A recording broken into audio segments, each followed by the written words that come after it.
Good morning. సరే పొద్దున్నే కళ్ళు తెరవగానే దేవుడు ఉండడు దెయ్యం ఉండదు. నువ్వు ఉంటావు ఏంటి? పొద్దున్న వచ్చావు చెప్పు. మీకు గుడ్ న్యూస్ బ్యాడ్ న్యూస్. పొద్దున్నే గుడ్ న్యూసే చెప్పు బాబు. మనతో 25 ఎకరాలు అమ్మేసి ఆ నిరుద్యోగుల ప్రాబ్లం సాల్వ్ చేశాను సార్. అమ్మయ్యా సంతోషం. మరి బ్యాడ్ న్యూస్ ఏంటి? కోర్టు నుంచి సమన్లు సార్.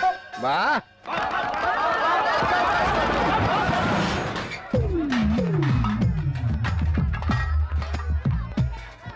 అయ్యో అయ్యా ఎవరిల్లిది? ఇది మీదే సార్. ఎవరిళ్ళందరూ? అయ్యా అడుక్కునేవాళ్ళు. ఎందుకు వచ్చారు ఇక్కడికి? అదే సార్, మన నియోజకవర్గంలో అడుక్కునే వాళ్ళందరికీ పక్కా ఇల్లు కట్టించేస్తామని తమరు వాగ్దానం చేశారటగా. చేశాను. మరి అప్పుడు జడ్జి గారు ఊరుకుంటారా? వాళ్ళందరికీ పక్కా ఇల్లు కట్టించి ఇచ్చే వరకు తమ ఇంట్లోనే మకాన్ చేయమని తీర్పిచ్చారు sir. Are you happy sir? Secretary అయ్యా నాకు దెబ్బ తగిలింది కుడి పక్కన ఎడం పక్కన? ఎడం పక్కే సార్. మరి నువ్వు కుడి పక్కన ఉన్నావే? మీకు ఇంకొక పక్కే కనిపిస్తుంది సార్. Are you happy?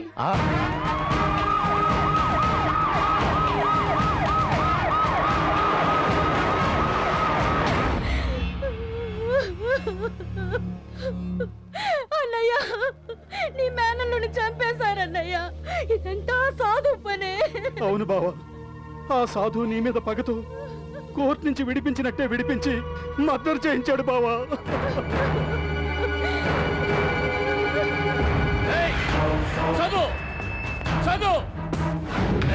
ఇన్ని వదిలిపెట్టను. నా మేనలను చంపించావు, నా గోరేబాయిని చంపించావు, నా మనుషులందరినీ చంపేస్తున్నావు. ఇన్ని వదిలిపెట్టను. నువ్వు చంపేస్తాను. ఇదిగో తీసుకో. నువ్వు చంపడమే కానీ కావాల్సింది. చంపే. మొదటి నుంచి నువ్వు అంతే. ఆవేశం ఎక్కువ, ఆలోచన తక్కువ. నీ మేనల్లుడిని నేనే చంపానంటే బుద్ధుని వాడే ఎవడో నమ్మడు, కానీ నువ్వు నమ్మావు. ఓకే, ఎందుకంటే నువ్వు నా గురువి. నా ప్రాణాన్ని నీకు గురుదక్షిణ ఇచ్చేస్తాను. చంపే చంపే. వామ్మో, మా బావగాడి యాక్టింగ్ ముందు సురభి స్టార్లు సినిమా స్టార్లు కూడా బలదూరే. నా గురు చేతుల్లో చచ్చిపోవడం కంటే నాకు అంతకన్నా ఏం ఆనందం. చంపే సారీ సారీ బావా, ఇది కోకాపేటలో గవర్నమెంట్ అసైన్డ్ ల్యాండ్. 400 ఎకరాలు. ఏలుముద్ర గుద్దుకో. ఇదిగో ఈ నడిబొట్టున మొత్తం 350 ఎకరాలు. మరోసారి గుద్దుకో. ఇకపోతే ఔటర్ రింగ్ రోడ్డు అటుపక్క వెళ్లాల్సింది ఇటుపక్క తిప్పినందుకు ఈ సెంటర్ లో 450 ఎకరాలు. గుద్దుకో. మొత్తం 1200 ఎకరాలు జీవంతంగా కబ్జా చేశాం బావా. గుద్దో గుద్దు. 1200 ఎకరాలు. అది తెలంగాణలో కదా, మరి ఆంధ్ర రాయలసీమ పాపం చేసుకున్నాయా? మొత్తం ఆంధ్రప్రదేశ్ అంతా కబ్జా చేస్తా. ముఖ్యమంత్రి గారు, మీ కేబినెట్ లో ఒక మంత్రి చుట్టుపక్కల స్థలాన్ని కబ్జా చేసినట్లు ఆరోపణలు ఎదుర్కొంటున్నాడు. దీనిపై మీ కామెంట్ వల్ల ప్రజల్లో మీ పార్టీ ప్రతిష్ట పూర్తిగా దిగజారిపోయింది. దీనిపై మీ కామెంట్ సార్? అతని మీద మీరు ఏ చర్య తీసుకోబోతున్నారు సార్? మచ్చలేని ముఖ్యమంత్రిగా దేశంలోనే మీకెంతో పేరుంది. అతని వల్ల ఆ పేరు చెడిపోతుంటే మీరు చూస్తూ ఊరుకుంటారా సార్? చెప్పండి సార్, చెప్పండి. సమాధానం చెప్పకుండా వెళ్ళిపోతారేంటి సార్? చెప్పండి సార్.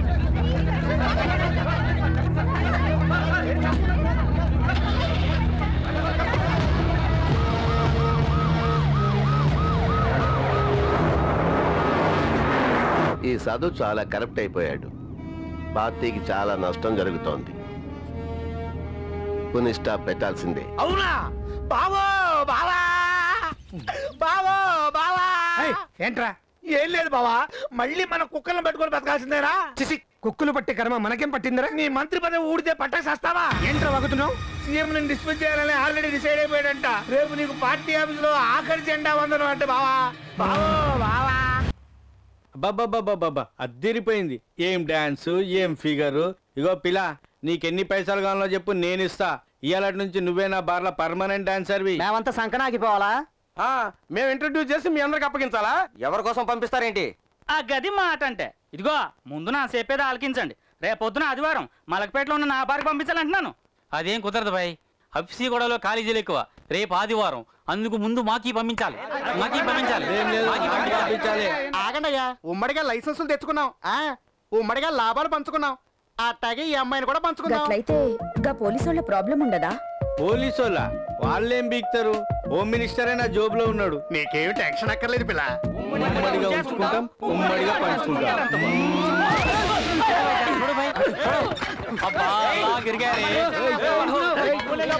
మమ్మల్ని అరెస్ట్ చేసేద్దాం, మేము పడుకుందిరా. నేనెవరో తెలుసా? సత్తి సనత్ నగర్ సత్తి. నేను విజిలేసాననుకో సిటీ మొత్తం బంద్ అయిపోవాలా ఎరికేనా? ఏయ్ హుస్సేన్, హుస్సేన్ భాయ్, హబ్సీ గుడాకా హుస్సేన్. నేను తోడ కొట్టాననుకో పూరా అసెంబ్లీ ఇక్కడ ఉండాలి. క్యా క్యా దేఖ్తా హై? మాకి సంగతి మీకు తెలవదు. సెల్ ఓపెన్ చేయి. Yes madam.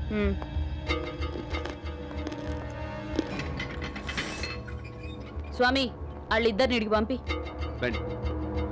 మేడం గారు పిలుస్తున్నారు కదా రా. అల్లు భాయ్ చూప్ గట్ల నిలబడి ఉండ్రి సాలే.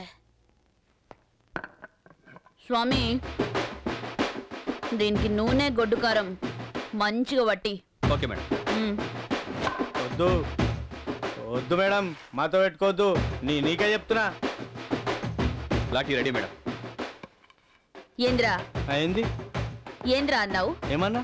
నువ్వు సీటీ కొడితే సిటీ మొత్తం బంద్ అవుతుందా? అవుతుంది. కొట్టు. వద్దు మేడం. కొట్టు. నా కోపం తెప్పించొద్దు. అరే వేస్తున్నా మేడం. ఏందిరా గిది సిటీనా? జారిపోయింది మేడం. దీనికి సిటీ మొత్తం బంద్ అవుతుందా? ఒకసారి అయింది మేడం. అసలు సిటీ అంటే ఏందో తెలుసారా నీకు సాలే?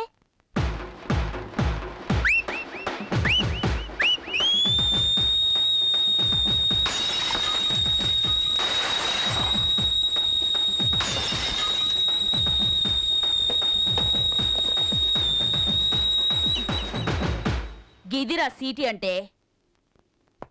ఏయ్ నువ్వు పక్కకు. అరే తు అరే నువ్వేంద్రా అన్నావు? నువ్వు తొడగొడితే అసెంబ్లీ మొత్తం ఈడుంటదా? ఏది కొట్టు. గడిపడ వద్దు మేడం, ఏదన్నా కూర్చొని మాట్లాడుకుందాం. అబే చెప్. ఏంద్రా కూర్చొని మాట్లాడుకునేది? కొట్రా. ఎయిస్తాలే.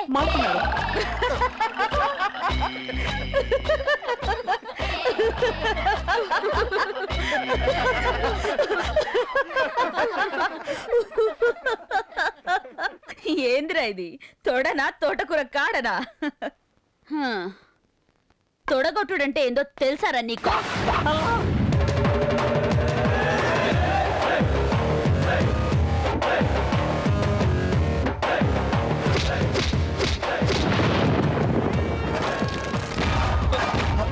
ఇదిరా తొడగొట్టుడంటే. మేడం ప్లీజ్, నువ్వు ఆడదాని అని వదిలేస్తున్నాం. నేను ఆడదాన్నేరా, కానీ నా సంగతి నీకు తెలియదు. అగో వాళ్ళని అడుగు చెప్తారు. నీ అసుంటి మొగోళ్ళని 100 మందిని ఒంగోబెట్టి పంచుగొట్టినానంటే బిడ్డ పంచర్ అయిపోతుంది. మోసం, దగ, చీటింగ్, అమ్ముడుపోతున్నారు. అంతా అమ్ముడుపోతున్నారు. పొలిటీషియన్లు అమ్ముడుపోతున్నారు. పోలీసులు అమ్ముడుపోతున్నారు.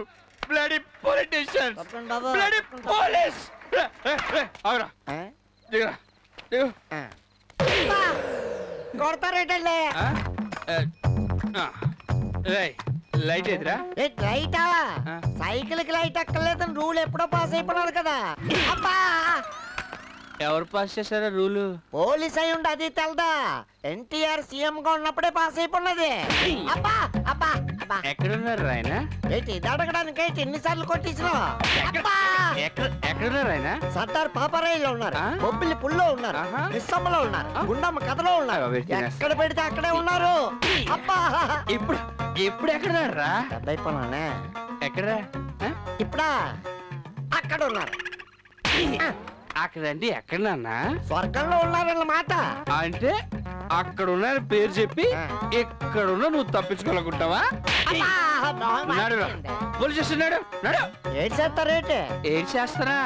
పోలీస్ స్టేషన్ తీసుకెళ్లి సైకిల్ కి లైట్ లేనందుకు 5,000 రూపాయల ఫైన్, 6 నెలలు కఠిన కారాగార శిక్ష వేస్తాను. ఏంటి కొడితే ఒప్పించుకుంటారేటండి? కరెక్టేరా, చేత్తో కొడితే నువ్వు ఒప్పుకో. చెయ్యి నీకు సరిపోదు రే. నీకు ఇప్పుడు కొట్టుకో, ఇప్పుడు కొట్టుకో. అదే